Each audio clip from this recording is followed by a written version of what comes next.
Hi, Quinn. How are you doing today? Hi, I'm doing good. You look so beautiful. I love your makeup. Thank you. Thank you. I love your hair. It's gorgeous. That's all thanks to my hairstylist. Give them a quick shout out. Dominic, yeah, I see. So I really loved this film. I think it has such good messaging and it's just really entertaining to watch. But I mean, as far as the creative process, I know it's been a long time coming. What did it take for you to come to this point? Why did you want to make a film about an unlikable female protagonist?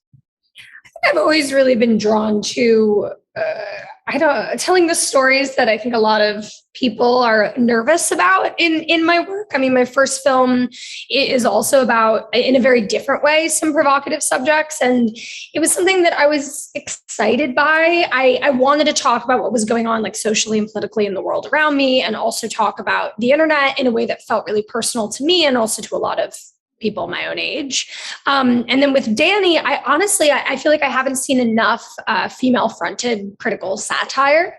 I've seen a lot of that genre done with male leads, and I have grown up on those films and loved those films, but it was exciting to me to get to explore those kind of topics with a woman at the center. And you hinted at, all the societal issues that come up in this movie, but how did you decide what to choose to include? I mean, there's the influencer culture, there's hints at the treatment of minority groups and gun control, but there's so much going on in the world. How did you decide? I think honestly, it was, a lot of it is expressing things that I am very passionate about in my own life. I was writing this at a time when I was very aware of what was going on with gun violence in our country, and it's even more relevant now. I also just think that having a platform as a young white woman, it is really important to talk about the privilege and microaggressions and many things that young white women perpetuate on the internet. And so Danni felt like a great way to do kind of like, what is the Zillennial Karen? Like, how can we unpack a lot of this behavior?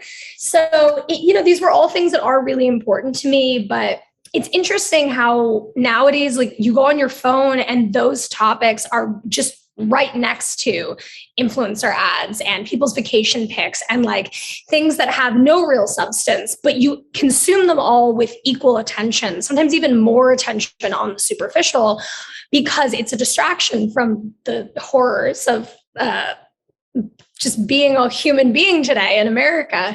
And it was that feeling that I really wanted to capture in the film and how I ultimately landed on these topics, because I think influencer culture and gun violence, sadly, even though it feels like they can't, how would they exist in a movie together? They exist in our lives and in our consciousness together every day. And I mean, you had an amazing team behind you to bring all of these things to life. I mean, Mia Isaac is a powerhouse. She's amazing. And the rest of the cast as well. How was it building this team? I felt very, very lucky with the cast I ended up with and chose. I'm so blessed to have worked with such a group of not only talented, but incredibly collaborative and fun people. It was a really fun set to be on. We joked around so much. We were shooting ridiculous videos behind the scenes. And yeah, I mean, as you've shouted out, Mia Isaac is absolutely incredible. It was only her second acting project that she'd ever done. And she was 17 when we filmed. And I always feel like it's such an honor when you're a director to get to work with a really young talent at the beginning of what is sure to be an absolutely incredible career. So being on set with her, I just felt like I could learn so much from her, just raw energy and talent that she brought. And going off of that, I mean, into Dylan O'Brien's character, Colin, and, Zoe's Danni Sanders, what research and what did you do to make sure that these were interesting characters, but they're also such believable people? It's funny. I think Danni really clicked for me when I was writing her. The moment I wrote the scene with her boss where she's talking about her article that she has written and wants accolades for, and she kind of has FOMO about not being in New York for 9/11. For me, that was when I was like, I understand who this girl is. I know what she's going to say in any given situation. And also I know this girl. And I think unfortunately, a lot of us have a little spark of Danni somewhere within us that we have to do our best to root out. And I also think a lot of us know a Colin, or have hung out with a Colin, or have had a friend who has texted a Colin too many times at 2 a.m. And it was funny. I mean, there are obviously a lot of cultural influences for both of them. They're both like walking billboards of trends and internet culture. So I just tried to immerse myself as much as I could. And I mean, everything from like sending Dylan like thirst traps of boys on TikTok that like Mia was showing me because I was like, I don't know where to find this stuff.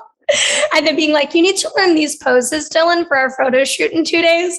To like Zoe, collaborating with Zoe to choose like the hairstyle and all her clothes and you know, her little manners. And then there were things that I started catching. Like I found myself, like I have a string tank now, like on my phone, because you like end up with when you saturate yourself in the internet stays with you. I'm hilariously thinking of Dylan just getting a bunch of messages of thirst traps, and he's just like, what is all this? Yeah. And it's also just definitely like 18-year-old boys, like, yeah. Exactly. Like making sure these people are of age. And you also got to work with your now fiance on this movie, and you've worked with her in the past. So, I mean, just how is it working alongside her? I mean, it's the best. She's my muse. Like I met her on Blame. We didn't know each other before. So I fell in love with her shooting a film with her in the lead. And I think she's so incredibly talented. And she really was my inspiration for Harper. I wrote the role with her in mind.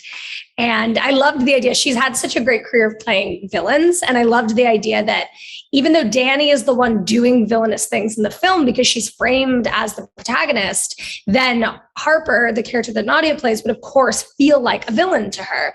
And so it was fun that even though Harper is doing kind of good things during the movie, she feels very much like she is the nemesis. And I knew Nadia would be able to lean into that in a really fun way.